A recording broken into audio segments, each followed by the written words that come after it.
ரெண்டு பைத்தியக்கார பசங்க பைத்தியக்காரத்தனம் அதை பார்லிமெண்டேரியஸில் பிடிச்சி கும்மாங்குத்து குத்தி அவனை பிடிச்சி கொடுங்க உள்ள வச்சு அடி அடின்னு அடிச்சு நொங்க எடுத்தாங்க. அவ்வளோதான், தேர் எண்ட்ஸ் தி மேட்டர். இது ஒரு பைத்தியக்காரத்தனம். பேச வேண்டிய அமித்ஷாவும் மோடியும் நாடாளுமன்றத்தில் ஏன் பேச மாட்டாங்க? ஏன் பேசணும் சார்? எல்லாத்துக்கும் பேசு, எல்லாத்துக்கும் பேசு, எல்லாத்துக்கும் பேசு. ஒரு நம்பிக்கை இருக்கணும். நம்ம எப்படிலாம் உங்க இஷ்டத்துக்குலாம் பண்ண முடியாது. இதுக்கு பேர் தான் சார் ஆட்சியில இருக்க ஆணவம். சட்டமன்ற பாதுகாப்பு பத்தின விஷயங்களுக்கு யார் பொறுப்பு? நாட்டின் பாதுகாப்புக்கே அவர்தான் பொறுப்பு. அந்த அமித்ஷா ஏன் பேசவில்லைன்னு கேக்குறீங்களா? ஏன் சார் மணிப்பூர்னா ஒரு ஸ்டாண்டு, பார்லிமெண்ட்ல நடந்ததுக்கு ஒரு ஸ்டாண்டா நீங்க? நாடாளுமன்றத்தில் நடந்த பயங்கரவாத தாக்குதல்லாம் இல்லை, இது ஒரு மிஸ் அட்வென்ச்சர்னு சொல்லுவோம் ஆங்கிலத்தில். தமிழ்ல சொல்லுங்க. தவறான சாகசம். 140 எம்பிக்களை சஸ்பெண்ட் பண்றது கிட்டத்தட்ட நாட்டுல ஒரு கால்வாசி நாட்டோட பிரதிநிதிகள் சார். அவ்வளவு பேர் இந்த மாதிரி பிஹேவ் பண்ற அன்சிவிலைஸ்டா பிஹேவ் பண்ண இருக்கிறப்ப நடவடிக்கை எடுத்து ஆகணும். சரி, சர்வாதிகாரம் இல்லையா சார்? பார்லிமெண்ட்டுக்குள்ள எதுக்கு போராட்டம் பண்றீங்க? ஏன்னா இதை தெரிச்சுந்தியா, கொலையாடி சந்தியா? பார்லிமெண்ட் போராட்டம் பண்றதுக்கான இடமா? நாகரிகம் இல்லாமல் நடந்துக்குவீங்களா சார்? வெல் ஆஃப் தி ஹவுஸுக்கே ஒரு எம்பி போகக்கூடாதுன்னு கோட் ஆஃப் கான்டாக்ட் இருக்கு. எவ்வளோ அன்ரூலியாக பிஹேவ் பண்ணுறாங்க. இப்போ சஸ்பெண்ட் பண்ணாமல் என்ன செய்வாங்க? கொஞ்சம் வாங்கலாம். இந்த கிறுக்கு பசங்க பண்ணது வெறும் புகை வீச்சு தான். நீங்க பண்றது பகை. அந்த புகையை விட ரொம்ப டேஞ்சர் உங்க பகை தான். ஒரு சிறுபான்மையினத்தவர் இந்த தாக்குதலை பண்ணியிருந்தா உங்களோட ரியாக்ஷன் எப்படி இருந்திருக்குங்கிற இதெல்லாம் நினைச்சு பார்க்கும் போதே ஒரு அச்சம் ஊட்டுது. அது நீங்க ஃபோபியா, உங்களுக்கு பிஜேபி ஃபோபியா இருக்கிறதுனால உங்களுக்கு எப்பயுமே அச்சமா தான் இருக்கு.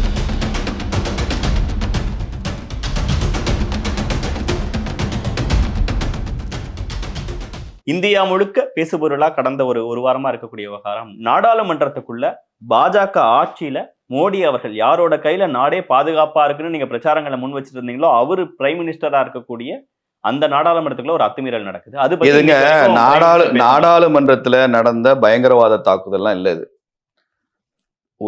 ஒரு மிஸ் அட்வென்ச்சர்னு சொல்லுவோம் ஆங்கிலத்துல. இது ஒரு மிஸ் அட்வென்ச்சர். தமிழ்ல சொல்லுங்க. ஒரு தவறான சாகசம். ஒரு சாகச செயல் நினைச்சுக்கிட்டு சில பேர் பண்றது அது தவறான சாகசியம்.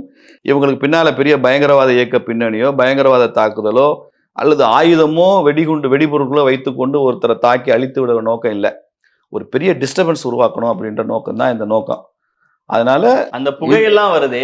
ஒருவேளை நச்சு புகையா இருந்திருந்தா, நச்சு புகையா இருந்திருந்தா மெட்டல் டிடெக்டர்ல அது தெரிஞ்சிருக்கும், ஸ்கேன்ல அது தெரிஞ்சிருக்கும். அதெல்லாம் இல்லாதனாலதான் வந்திருக்கு. இதை பத்தி முழுக்க விசாரணை நடந்துட்டு இருக்கு. ஏற்கனவே 5-6 பேர் கைது செய்யப்பட்டிருக்காங்க. புலன் விசாரணை தொடரும். இது ஒரு வகைக்கு இன்னும் நம்மளுடைய செக்யூரிட்டியை பீஃப் அப் பண்றதுக்கு உதவும். நாம இன்னும் கொஞ்சம் ஸ்ட்ராங்கா இருக்கணும்ன்றதுக்கான ஒரு உங்களுடைய கன்சர்ன் புரிஞ்சுக்க முடியுது. ஸ்ரீனிவாசன் சார் பேசுறாரு, அதை பத்தி காங்கிரஸ்காரர்கள் பேசுறாங்க. பேச வேண்டிய அமித்ஷாவும் மோடியும் நாடாளுமன்றத்துல ஏன் பேச மாட்டாங்க? ஏன் பேசணும் சார்? எல்லாத்துக்கும் பேசு, எல்லாத்துக்கும் பேசு, எல்லாத்துக்கும் பேசு. ஏன் பேசணும்? வழக்கு நடக்குது, விசாரணை நடக்குது, புலனாய்வு அமைப்புகள்லாம் பண்ணிட்டு இருக்கு. ராஜ்பவனுக்கு ஒரு 2 பாட்டில் வச்சுட்டு போனா சிஎம்ஏ பேசணும். சபாநாயகரே அதுக்கு விளக்கம் கொடுத்துட்டாரு. ஓம் பிர்லா விளக்கம் கொடுத்துட்டாரு, என்ன நடந்தது என்பதை பற்றி விளக்கம் கொடுத்துட்டாரு. 2 பைத்தியக்கார பசங்க பைத்தியக்காரத்தனம் அதை பார்லிமெண்டேரியஸில் பிடிச்சி கும்மாங்குத்து குத்தி அவனை பிடிச்சி கொடுங்க உள்ள வச்சு அடி அடின்னு அடிச்சு நொங்க எடுத்துட்டாங்க. எங்க ஊர்ல சொல்லுவான், அடி நொங்கு எடுத்துட்டாம்மா, அது மாதிரி நொங்கு எடுத்துட்டாங்க. அவ்வளவுதான், தேர் எண்ட்ஸ் தி மேட்டர். இது ஒரு பைத்தியக்காரத்தனம். ராஜ்பவனுக்கு வெளியே ஒரு பாட்டில்ல பெட்ரோலை ஒருத்தர் வச்சுட்டு போனா சிஎம் வரைக்கும் நம்ம பேசணும். வெடிபொருள், பெட்ரோல் குண்டு இல்ல, ஒரு பாட்டில்ல பெட்ரோல் இருந்திருக்கு. பெட்ரோலுங்கிறது இன்ஃப்ளேமபிள்ங்க. அதுல 3 எல்லாம் இருக்குங்க. அவன் தள்ளி நின்று சார், அது ராஜ்பவனுக்கு இல்ல சார், ராஜ்பவனுக்கு வெளியே ரோட்ல அந்த கேட் பக்கத்துல பேரிகார்ட் பக்கத்துல. ராஜ்பவன்ல இருந்து அபிஷியலா அதுக்கு எஃப்ஐஆர் கொடுத்துருக்காங்களா இல்லையா? கொடுத்துருக்காங்கல்ல. அப்ப இங்க ஏன் காங்கிரஸ் தலைவர் ஒரு எஃப்ஐஆர் கொடுக்க வேண்டியது சார்? அமித்ஷா அவர்கள் பேசணும்னு கேட்கறது சார். நீங்க காங்கிரஸ் கட்சி, கம்யூனிஸ்ட் கட்சி, திமுக எல்லாம் பார்லிமெண்ட்ல இருக்கீங்கல்ல. ராஜ்பவன்ல வாசல்ல ஒரு பெட்ரோல் கொண்டு இருந்த உடனே எஃப்ஐஆர் கொடுத்தார்ல கவர்னர். அது மாதிரி நீங்க பாராளுமன்றத்தில் ஒருத்தர் புகை வீச உடனே நீங்க ஓம் பிர்லாட்ட போய் நீங்க ஒரு கம்ப்ளைண்ட் எழுதி கொடுங்க. அதை பத்தி விளக்கம் அளிக்கணும்னு கேக்குறாங்க. சபாநாயகர் விளக்கம் கொடுத்துட்டாரு. நீங்க மறுபடியும் பிரதமர் பேசணும் ஏன் சொல்றீங்க? உள்துறை அமைச்சர் பேசணும். ஸ்பீக்கர் பேசிட்டாரு. பார்லிமெண்ட்டுக்கு உள்ள நடக்கிறதுக்கு ஸ்பீக்கர் தான் பொறுப்பு. சட்டமன்ற பாதுகாப்பு பத்தின விஷயங்களுக்கு யார் பொறுப்பு? பாராளுமன்றத்துக்கு வெளியில தான். பாராளுமன்றம் எங்க இருக்கு? நாட்டுக்குள்ளதானே இருக்கு. அதுக்குள்ள ஒரு அத்துமீறல் நடக்குதுன்னா அது நாட்டோட பாதுகாப்பு. ஒண்ணு தெரியுமா உங்களுக்கு? ஒரு சட்டமன்றத்துல ஒரு விரும்பத்தகாத சம்பவம் நடந்துட்டு வச்சுங்க. 2 பேரும் அடிச்சுக்கிட்டாங்க டம் டம்னு. ரோட்ல நீங்கள் நானும் அடிச்சுக்கிட்டா நம்மளை போலீஸ் பிடிச்சிட்டு போய் கேஸ் போடலாம், கிரிமினல் செக்ஷன்ல போடலாம். நம்ம 2 பேருமே எம்எல்ஏ வந்து, நீங்களும் எம்எல்ஏ நானும் எம்எல்ஏ, அசம்பிளிக்குள்ள அடிச்சுக்கிட்டா போலீஸ் இன்டர்ஃபியர் ஆக முடியாது. சபாநாயகர் தான் நடவடிக்கை எடுக்கணும், காவல்துறை நடவடிக்கை எடுக்கணும். சார் அது சட்டப்பேரவை அலுவல் தொடர்பான சட்டப்பேரவை நிகழ்வுகள் தொடர்பான இன்சிடென்ட் சார். எதுவா இருந்தாலுமே பண்ண முடியாது சார். சட்டப்பேரவைக்குள்ள நடந்துட்டாலே தலையிட முடியாது, காவல்துறை தலையிட முடியாது. நீங்க தாமரைக்கனி வந்து எம்எல்ஏவா இருக்கிறப்ப இங்க ஒருத்தரை ஓங்கி அடிச்சார் தெரியுமா? அப்ப சபாநாயகரே அவருக்கு டிஃபென்ஸுக்கு வந்தார். அவர் அடிக்கவில்லை, ஓங்கி தட்டினார் அப்படின்னு சொன்னார். அப்ப கூட இதை சொன்னாங்க, காவல்துறையில கம்ப்ளைண்ட் பண்ணலாங்க. இப்ப ஜெயலலிதா அம்மா வந்து அசம்பிளில ஜெயலலிதா அம்மா அவமானப்படுத்தினாங்கல்ல, ஒரு பெண் என்றும் பாராமல் அவமானப்படுத்தினாங்க, உச்சகட்ட அவமானப்படுத்தினாங்க. நான் அவங்க பெண்மணிங்கிறதுனால நான் விரிச்சு சொல்ல விரும்பல, என்ன பண்ணாங்கன்னு சொல்ல விரும்பல. தலைவரி குளமா வெளில வந்தாங்க, சரியா? அவங்க ஏன் காவல்துறையில கம்ப்ளைண்ட் பண்ணல, புகார் கொடுக்கல? ஏன்னா காவல்துறையில கொடுக்க முடியாது, நடந்தது சட்டமன்றத்துக்கு உள்ள. இதே அவங்க ஒரு பொதுக்கூட்ட மேடையில பேசுறப்ப இந்த மாதிரி விளக்கங்கள் எல்லாமே காவல்துறைக்கு போயிடும். இது குறித்து என்ன நடந்ததுங்கிற விளக்கமான ஒரு அறிக்கையை சபாநாயகர் பேசிவிட்டார். உள்துறை அமைச்சர் பேசினா சபாநாயகர் பேசினதுதான் சார் பாதுகாப்பு சம்பந்தமான ஒரு விஷயம் சார். தேவையில்லை, எப்ப ஸ்பீக்கர் பேசுறாரோ அதோட there ends the matter. உங்களுக்கு என்ன திருப்பி அமித்ஷா பேசுவீங்க? அப்புறம் அமித்ஷா மணிப்பூர் கலவரத்தில் அமித்ஷா எதிர்த்து விளக்கம் கொடுத்தார்ல. நீங்க இப்ப சொல்றீங்கல்ல, உள்துறை அமைச்சர், நாட்டின் பாதுகாப்புக்கே அவர்தான் பொறுப்பு, அந்த அமித்ஷா ஏன் பேசவில்லைன்னு கேக்குறீங்கல்ல. மணிப்பூர் கலவரத்துல அந்த அமித்ஷா தானே எந்திரிச்சு மணிப்பூர் கலவரத்தில் என்ன நடக்குதுன்னு அவ்வளவு நேரம் பேசினாரு. நாங்கள் அதை ஏற்றுக்கொள்ள மாட்டோம், பிரதமர் பேசணும்னு சொன்னீங்க. பிரதமர் பேசணும். ஏன் சார் மணிப்பூர்னா ஒரு ஸ்டாண்டு, பார்லிமெண்ட்ல நடந்ததுக்கு ஒரு ஸ்டாண்டா? நீங்க இங்க அமித்ஷா தான் பேசணும்னு இப்ப நீங்க சொன்னா, தினேஷ் சொன்னா, நீங்க மணிப்பூர் கலவரத்துல அமித்ஷா பேசுனது ஏன் ஏத்துக்கல? அப்ப ஏன் பிரதமர் பேசணும் என்கிட்டே கேட்டீங்க நீங்க? அப்ப ஏன் சார் பேசல? ஏதோ ஒரு நேரத்துல சரி ஒரு கேக்குறாங்க, நான் கேக்குறது மக்களுக்கு ஒரு நம்பிக்கை இருக்கணும். நம்ம எப்படிதான் உங்க இஷ்டத்துக்குலாம் பண்ண முடியாது. இந்தியா முழுக்க நடக்கிற இருங்க சார், இந்தியா பேர் தான் சார் ஆட்சியில இருக்க ஆணவம் இல்ல, ஆணவம் இல்ல, மக்கள் ஏத்துக்கிறாங்க. தினேஷ் டிபேட் சேனல் ஏத்துக்கிற அவசியம் சொல்லுவாங்கல்ல. நாடு முழுக்க காலையில ஒரு வீடியோ வந்திருக்கு, அங்க இருக்கக்கூடிய எல்லா நிறைய எவ்வளவு பிணங்கள் இருக்கோ எல்லாத்தையும் சேர்த்து ஒரு இடத்துல அடக்கம் பண்ணும்போது கண்ணு பார்க்கும் போதே கலங்குற அளவுக்கு ஒரு வீடியோ வந்திருக்கு. அந்த மக்களுக்காக மோடி பேசணும்னு அவங்க நினைக்கிறது மோடி மேல வச்சிருக்க நம்பிக்கைன்னு கூட வச்சுக்கோங்க. நீங்க ஏதோ ஒரு காரணத்தால ஒரு நம்பிக்கை இந்த மாதிரியான சென்டிமெண்ட் ஏதோ நீங்க தான் மக்கள் மேல ரொம்ப அன்பா இருக்கீங்கன்னு நினைக்காதீங்க. ஒரு பொண்ணுக்கு நடந்த ஒரு கொடுமைக்காக கண்கலங்கி ட்விட் போட்டார் பிரதமர். அது என்ன சொன்னார் தெரியுமா? ஒவ்வொரு பெண்மணியும், அது மணிப்பூர் பெண்மணி மாத்திரம் இல்ல, இந்த தேசத்தோட ஒவ்வொரு பெண்மணியும் இந்த நாட்டில் விடைமடிக்க முடியாது. இப்ப நீங்க பேசுற அரசியல் இல்லையா? மணிப்பூருக்காக பேசுங்கன்னா மணிப்பூரில் மட்டுமல்ல எங்கு நடந்தாலும்னு ஒரு காங்கிரஸ் ஆட்சியை எடுத்துட்டு வர்றது அரசியலா இல்ல. இது இப்ப நீங்க பேசுற அரசியல் இல்லையா? அப்படியே கண் கலங்குது அதை பாக்குறப்பன்னு சொன்னாங்க, இது அரசியல் தான், அது மனிதநேயம் சார். அப்ப பிரதமர் பேசுறது மனிதநேயம் இல்லையா சார்? அது வந்து காங்கிரஸ் ஆட்சி நடக்கிற ஒரு ஸ்டேட்டை சேர்த்து சொல்றது அரசியல் தானே சார் ஆகும். அந்த சம்பவம் நடந்த மறுநாளே சொன்னார் பிரதமர். அதனால நீங்க வந்து திமுக காரங்க புரிஞ்சுக்க முடியாதுங்க, தினேஷ் புரிஞ்சுக்கங்க, நீங்களும் டிஎம்கே கார மாதிரி இருக்காதீங்க. அமித்ஷா மணிப்பூர் விஷயத்துல அவர் பேசுனது சரின்னா அப்பயே நீங்க அதை ஏத்துக்கிட்டு இருக்கணும், நீங்க ஏத்துக்கல. இப்ப நீங்க அமித்ஷா பேசணுங்கிறீங்க, இதை நாங்க ஏத்துக்கல. சபாநாயகர் பேசிட்டாரு, முடிஞ்சு போச்சு. இப்ப இது ரிலேட்டடா புகை வேற பகை வேறங்க, ரெண்டுக்கு வித்தியாசம் இருக்கு உங்களுக்கு. இந்த கிறுக்கு பசங்க பண்ணது வெறும் புகை வீச்சு தான், அதை தாண்டி அதுல பின்னால டெரரிஸ்ட் பேக்ரவுண்டோ டெரரிஸ்ட் இன்டென்ஷனோ இல்லை. இது புலனாய்வு நிறுவனங்கள்லாம் மிக பெருசாக பண்ணிட்டு, ஆனா நீங்க பண்றது பகை. அந்த புகையை விட ரொம்ப டேஞ்சர் உங்க பகை தான், தெரிஞ்சுங்க. நாடாளுமன்றத்துக்குள்ள 2 பேர் வந்து அத்துமீற முடியும், புகையை வீச முடியும், ஏதோ ஒரு குப்பிகள்ல இருந்து புகையை வெளிவர வைக்க முடியும்னு சொல்றது, அந்த காமிக்கிறதுமே உங்க மேல, நீங்க நாட்டை பாதுகாக்கிற விதத்து மேல வர ஒரு கேள்வி இல்லையா? இங்க பாருங்க, எங்க ஊர்ல ஒரு பழமொழி சொல்லுவாங்க, கள்ளம் பெருசா காப்பாம் பெருசான்னு சொல்லுவாங்க. கள்ளம் பெருசா காப்பாம் பெருசான்னா எப்பயுமே கள்ளம் தான் பெருசு. அதுதான் கிராம மக்களுடைய தீர்ப்பு. நீங்க என்ன ப்ரொடெக்ஷன் பண்ணியிருந்தா கூட எங்கேயோ ஒரு இடத்துல ஒரு சின்ன ஒரு இஷ்யூ, ஒரு லீக்கேஜை பயன்படுத்திட்டு யாராவது ஒருத்தர் வந்து அதை வந்து செய்யக்கூடிய வாய்ப்பு இருக்கு. நான் என்ன சொல்றேன், இதிலிருந்தும் நாம் பாடம் கற்றுக்கொள்ள வேண்டும்ன்றது தான் என்னுடைய பாயிண்ட். நான் ஒன்னும் இதை நியாயப்படுத்தல. இது செக்யூரிட்டி ஃபோர்ஸஸ் இருங்க சார், செக்யூரிட்டி ஃபோர்ஸஸ் இதிலிருந்தும் பாடம் கற்றுக்கொண்டு நம்ம வந்து இப்ப என்ன, நீங்க பார்லிமெண்ட்டுக்குள்ள போயிருக்கீங்களான்னு தெரியல, நான் விசிட்டர்ஸ் நான் போயிருக்கேன். நீங்க ஒரு நெயில் கட்டர் கூட எடுத்துட்டு போக முடியாது, ஏன்னா மெட்டல் டிடெக்டர் தெரிஞ்சிடும். சாவி வச்சுட்டு போக முடியாது, கொஞ்சம் பெரிய சாவியா இருந்தா ரூம் கீ, நம்ம லார்ஜர் ரூம் கீ போட்டு இந்த பழைய கன்வென்ஷனல் கீயோட போனோம்னா அது வந்து அந்த மெட்டல்ல தெரிஞ்சிடும். வெள்ளியில அரைஞான் கயிறு அருணா கயிறு போட்டிருப்பான் தெரியுமா, அது தெரியும் மெட்டல் டிடெக்டர்ல கீ சத்தம் போட்டுரும். அதனால கொண்டு போக முடியாது. அதனாலதான் இவன் அந்த புகை பொருளை கொண்டு போயிருக்கான், உள்ள கொண்டு போயிருக்கான். இது வந்து அந்த ஸ்கேனர்ல மெட்டல் டிடெக்டர்ல அதுல வந்து படல. இதுக்கு பின்னால யார் இவனை உள்ள கூட்டிட்டு போனாங்கன்ற விமர்சனம் இருக்கு, அந்த விமர்சனம் இருக்குது. இதே ஒரு இதை பத்தி என்ன கொண்டு வந்திருந்தா உங்களோட ப்ரொஜெக்ஷன் எப்படி இருந்திருக்கும்? ஒரு சிறுபான்மையினத்தவர் இந்த தாக்குதலை பண்ணியிருந்தா உங்களோட ரியாக்ஷன் எப்படி இருந்திருக்குங்கிற இதெல்லாம் நினைச்சு பார்க்கும் போதே ஒரு அச்சமூட்டுது. அப்படிங்கிற விமர்சனங்கள் வருது. அது நீங்க ஃபோபியா, உங்களுக்கு பிஜேபி ஃபோபியா இருக்கிறதுனால உங்களுக்கு எப்பயுமே அச்சமா தான் இருக்கும். நாங்க ஒன்றும் செய்ய முடியும். நீங்க பயப்படுறதுக்குலாம் நாங்க என்ன கவுன்சிலிங் வாங்க வாங்க, ஒரு நல்ல சைக்காட்ரிக் கூட்டிட்டு போய் உங்களுக்கு கவுன்சிலிங் வேணா கொடுப்போம். அச்சப்படாதீங்க பிஜேபியை பார்த்து.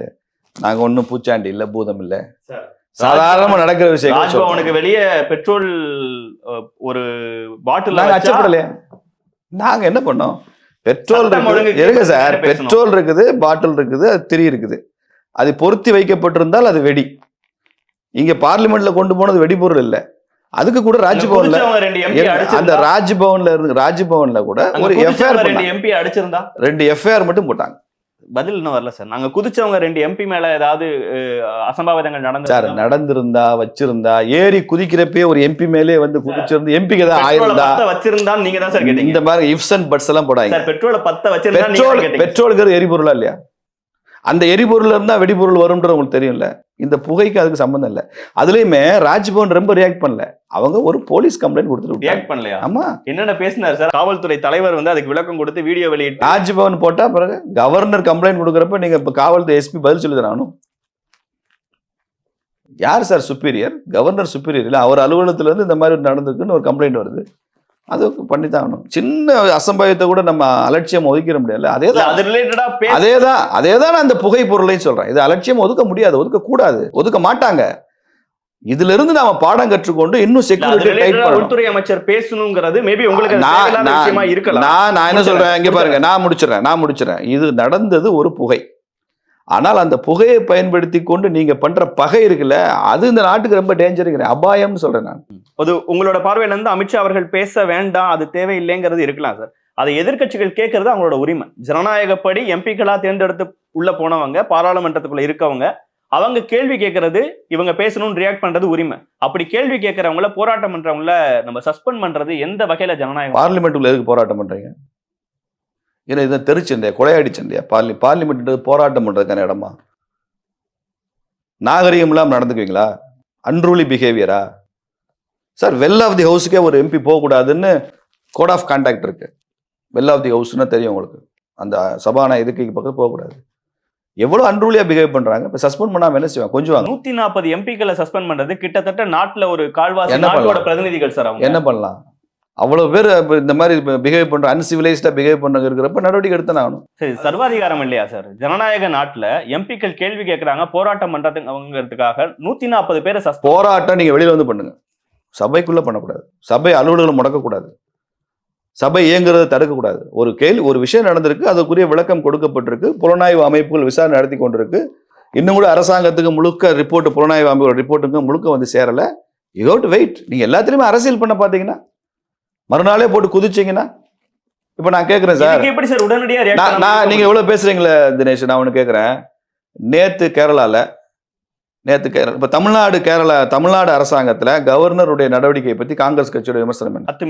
அத்துமீறுகிறார், தேர்ந்தெடுக்கப்பட்ட மாநில அரசை தொந்தரவு பண்றாரு, இவரே வந்து ஒரு கமலாலயத்துல அலுவலகம் வச்சுக்காம செயல்படுறாரு. நேத்து கூட RSS நேரத்துல கூட அரசியல் பண்றாரு. மத்திய அரசு தேர்ந்தெடுக்கப்பட்ட அரசாங்கத்தை டார்ச்சர் பண்றாரு, தொந்தரவு பண்றாரு. இந்த விமர்சனம் தானே காங்கிரஸ் இங்க வைக்க தமிழ்நாட்டுல. கேரளாவில் காங்கிரஸ் கட்சிக்கு கேரள ஆளுநர் மேல என்ன விமர்சனம் சொல்லுங்க? மார்க்சிஸ்ட் கட்சிக்காரன் போட்டு வெளுத்துட்டான் காங்கிரஸ். அவன் கவர்னரையும் அட்டாக் பண்ண போறான். இருங்க சார், நாடாளுமன்றத்தை பத்தி பேசலாம்.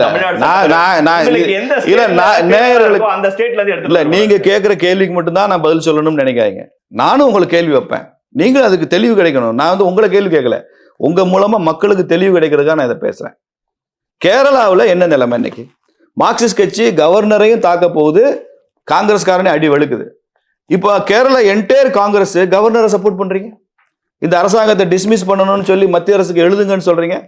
அங்கே மார்க்சிஸ்ட் கட்சி தேர்ந்தெடுக்கப்பட்ட மக்கள் கட்சி இல்லை, அங்கே மார்க்சிஸ்ட் கட்சிக்கு எதிரான நிலை காங்கிரஸ் கட்சி எடுக்குது. அதனால நீங்க கவர்னரை ஆதரிக்கிறீங்க. இங்க கூட்டணியில் இருக்கீங்க, அதனால இங்க கவர்னரை எதிர்க்கிறீங்க. மார்க்சிஸ்ட் கட்சி தமிழ்நாடு தலைவர் பதில் சொல்லுங்க. கேரளாவில் இருக்கிற காங்கிரஸ் ஏன் வந்து அங்கே உள்ள ஆளுநரை, ஆளுங்கட்சிக்கு குடைச்சல் கொடுக்குற, உங்க டெர்மினாலஜியில சொல்லணும்னா ஆளுங்கட்சி குடைச்சல் கொடுக்குற, டார்ச்சர் கொடுக்குற ஒரு ஆளுநரை ஏன் தூக்கி பிடிக்கிறதுங்க? கேரள பிஜேபியை விட கேரள காங்கிரஸ் வந்து ஆளுநர் சப்போர்ட் பண்ணுது. காரணம் சொல்லுங்க. மாநிலத்துக்கு மாநிலம் ஒரு தேசிய கட்சியோட பார்வை மாறுபடும் சார். இப்ப நீங்களே வந்து முல்லை பெரியார் விவகாரத்துல கேரள பாஜக நிலைப்பாடுனா, தமிழ்நாடு பாஜக நிலைப்பாடுன்னு ஒவ்வொரு விஷயத்தையும் பேசணும் சார். அப்படி காவிரி விவகாரத்துல அப்படி கர்நாடக மாநிலத்துக்கு பாஜகவோட மாநிலம் நிலைப்பாடு, தமிழக பாஜகவோட நிலைப்பாடு மாநிலத்துக்கு மாநிலம் மாறுபடுகிற உரிமை எல்லா கட்சிக்கும் இருக்கு. உங்களுக்கு இருக்குல்ல, நீங்களே இருக்குல்ல. பிஜேபி நீங்களே பண்றீங்கல்ல. கேரள பாஜக மாதிரி தான் தமிழ்நாடு பாஜக நடந்துக்குதா எல்லா விவகாரங்கள்லயும்? கர்நாடக பாஜக மாதிரி தான் தமிழ்நாடு பாஜக நடந்துக்குதா எல்லா விவகாரங்கள்லயும்? அது மாறுபடும்ல சார். அதுக்கான நீங்க கேட்ட கேள்விகளுக்கான பதிலையே நம்ம அவங்கள்ட்ட இருந்து வாங்க பெறுவோம். ஓவராலா சஸ்பெண்ட் பண்ணாம இருந்திருக்கலாமா? அது வந்து ஒரு சர்வாதிகார தன்மையோட தெரியும். மறுநாள் வந்து ஹவுஸ் நடத்த விட மாட்டாங்க அவைய, அவ்வளவுதான். சஸ்பெண்ட் பண்ணா மக்களுக்கு தெரியும் ஏன் சஸ்பெண்ட் பண்றாங்கன்னு தெரியும். அந்த செய்தி போகணும்ல மக்களுக்கு. இவங்க வந்து ரொம்ப ஒரு நாகரிகம்லாம் பிஹேவ் பண்றாங்க. ஒரு எம்பி, தேர்ந்தெடுக்கப்பட்ட மக்கள் எம்பி தனது கடமை ஆற்றலை பாராளுமன்றத்தில், அதுவும் மக்களுக்கு தெரியணும்ல. பிறகு வந்து கொஞ்சிக்கிட்டே இருந்தவனா எப்படி தெரிய வரும்? ஏதாவது ஒரு இடத்துல ஒரு டிசிப்ளின் கொண்டு தானே வரணும். நீங்க முறையா நடந்துக்கங்க. நீங்க வந்து பார்லிமெண்ட்ல உங்க கேள்வியை எழுப்புறதுக்கு, பதிலை கேட்டு பெறுவதற்கு, சபாநாயகரை அவருடைய அறையில கூட போய் சந்திச்சு உங்களுக்கு என்ன கிரீவன்ஸ் இருக்கு, எல்லாத்துக்குமே ஸ்கோப் இருக்கு. சபாநாயகரை கூப்பிட்டு ஒரு அனைத்து கட்சி கூட்டம் நடத்துங்கன்னு சொல்லலாம். ஈவன் ஞாயிற்றுக்கிழமையோட ஹவுஸை கண்டக்ட் பண்ணுங்கன்னு கோரிக்கை வைக்கலாம். எந்த வகையிலையும் பேசி தீர்த்துக்கலாம் சார். நான் அதுக்கெல்லாம் தயார் இல்லை. நான் வந்து விளம்பர வெளிச்சத்துக்காக, மீடியா வெளிச்சத்துக்காக காய்ச்சி மூச்சுன்னு கத்துவேன், அப்ப சஸ்பெண்ட் ஆவேன். இது நம்ம அக்கா கனிமொழி அக்கா அதை தான் செய்யறாங்க. மாணிக்க தாக்கூர் அதான் சென்றாரு. போர் புரட்சி செய்கிற அண்ணன் சு வெங்கடேசனும் அதை தான் செஞ்சிருக்கிறாரு. எப்படி இதெல்லாம் டாலரேட் பண்ணிக்க அரசாங்கம் இருக்க முடியாது சார். ஏதாவது ஒரு இடத்துல இவங்களுக்கு எல்லாம் நீங்க சரியா நடந்துக்கலன்ற செய்தி அவங்களுக்கு சொல்லணும், மக்களுக்கு சொல்லணும். சஸ்பெண்ட் பண்ண வேற வழி கிடையாது. இது தொடர்பு இல்லாத ஒரு நிகழ்வு தான். இருந்தாலும் நீங்க கனிமொழி அவர்கள் பேரை குறிப்பிட்டனால கேட்கிறேன். கனிமொழி அவர்கள் என்னைக்கு தூத்துக்குடி, திருநெல்வேலியில வெள்ள பாதிப்புகள் நடந்ததோ அன்னைக்கே அவங்க களத்துக்கு போகும்போது எங்கே சென்றார் கனிமொழி அக்கான்னு நீங்க ஒரு ட்வீட் போடுறீங்களே சார், அது சரியா? ஒரு பொய்யான ஒரு செய்தியை நான் ட்வீட் போடுற வரைக்கும் அவங்க வரல. வேணா நான் ட்வீட் போட்ட டயத்தை நீங்க பாத்துங்க. அவங்க நான் வெள்ள பகுதியில் இருக்கேன்னு அவங்க ட்வீட் போட்ட டயத்தையும் எடுத்து பாருங்க. வித்தியாசம் இருந்தா சொல்லுங்க. என்ன பதில் சொல்ல போறாங்கன்னு பொறுத்து வந்து பார்ப்போம் சார். இவ்வளவு நேரம் உங்க நேரத்தையும் கருத்துக்களையும் பகிர்ந்து கொண்டமைக்கு மிக்க நன்றி. நன்றி.